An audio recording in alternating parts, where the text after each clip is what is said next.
அந்த காலத்தில் ப்ரெக்னன்சி அப்படின்ற ஒரு விஷயம் பார்த்தீங்கன்னா ரொம்ப ரொம்ப சட்டில்டாக இருக்கும். யாருக்குமே ரொம்ப பெருசாக சொல்ல மாட்டாங்க. ஏன்னா ஒரு பயம், என்ன ஆகிடும் ஏதாயிடும் இருக்கிட்ட சொல்லிட்டு கண்ணுப்பட்டுரும் அப்படிலாம் வந்து நினச்சிருப்பாங்க. ஆனால் இந்த காலத்தில் அவங்க ப்ரெக்னென்ட் ஆகிற விஷயத்தையே பார்த்தீங்கன்னா சோஷியல் மீடியாவில் தான் ஃபர்ஸ்ட் சொல்கிறாங்க. அதுக்கப்புறம் தான் வீட்டுக்கே தெரிய வருதுன்னா பார்த்துக்கோங்க. இது சாதாரண மக்களும், அதாவது குறிப்பாக இப்போ இருக்கிற நிறைய கப்புள் வீலாக்ஸராக இருக்கட்டும், எல்லாருமே வந்து யூடியூப்ல ஃபர்ஸ்ட் சொல்லிடுறாங்க. அதை தாண்டி செலிபிரிட்டிஸ் ஒரு விஷயத்த சோஷியல் மீடியாவில் போடும்போது அது ரொம்ப பெருசாகுது. அதுலயும் அவங்க பிரெக்னெண்டா இருக்காங்கன்னு சொல்லிட்டா போதும், அது ரொம்பவே பெருசா பேசப்பட்டு வருது.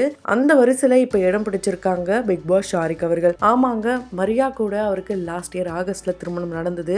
இவங்களுடைய பார்த்தீங்கன்னா ரொம்ப வித்தியாசமான காதல் கதை அப்படின்னு சொல்லலாம். மரியாக்கு ஆல்ரெடி திருமணமாகி ஒரு பெண் குழந்தை இருக்கிற நிலையில அவங்க தனியா இருந்துட்டு வந்தாங்க. ரெண்டு பேரும் ஜிம்ல மீட் பண்ணி காதலுக்கு ஆரம்பத்துல அப்போஸ் பண்ணிருக்காங்க மரியா.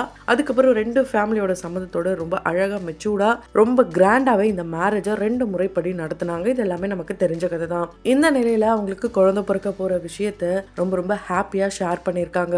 எங்களுடைய காதலுக்கு அடையாளமா ஒரு லிட்டில் ஒன் வர போறாங்க, எங்களுடைய குழந்தை வர போறாங்க அப்படின்னு சொல்லி ரொம்ப ஆரம்பத்திலேயே எடுத்த போட்டோ ஷூட்டை தான் நமக்காக ஷேர் பண்ணிருக்காங்க. ஸோ நம்ம எல்லாருக்கும் தெரியும், பிக் பாஸ் மூலமா ரொம்ப ஃபேமஸ் ஆனாரு ஷாரிக். ரியாஸ் அண்ட் உமா ரியாஸ் இவங்க 2 பேர் தான் இவங்களுடைய பேரண்ட். ரொம்ப யங்கான வயசுலயே தாத்தாவாயிட்டாரு அப்படின்னு சொல்லப்பட்டாலும் அவரு கரெக்டான ஏஜ்ல தாங்க தாத்தா இருக்காரு. ஏன்னா அவர் ஒரு பாடி பில்டரா இருக்கிறதுனால ரொம்ப எங்க தெரியுறாரு.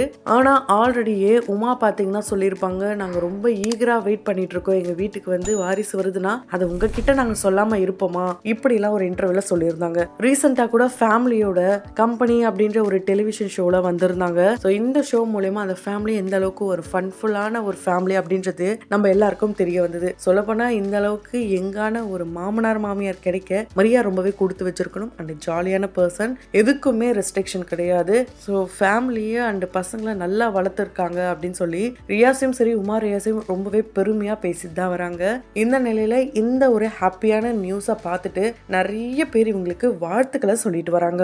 ஆரம்ப காலகட்டத்திலலாம் செலிபிரிட்டிஸ் அவங்களுடைய பர்சனல் லைஃப்பை ரொம்பவே சீக்ரெட்டாக வச்சுருப்பாங்க. ஆனால் ஃபஸ்ட்டு இப்போ எல்லாத்தையுமே இன்டர்நெட்டில் தான் போஸ்ட் பண்ண ஆரம்பிச்சிடுறாங்க. குறிப்பாக இன்ஸ்டாகிராம் அப்படின்ற ஒரு விஷயம் பல பேருடைய பர்சனலை தெரிஞ்சுக்கிற விஷயமாவே மாறிப்போச்சு. ஒரு வகையில் இது நல்லது அப்படின்னு சொல்லலாம்.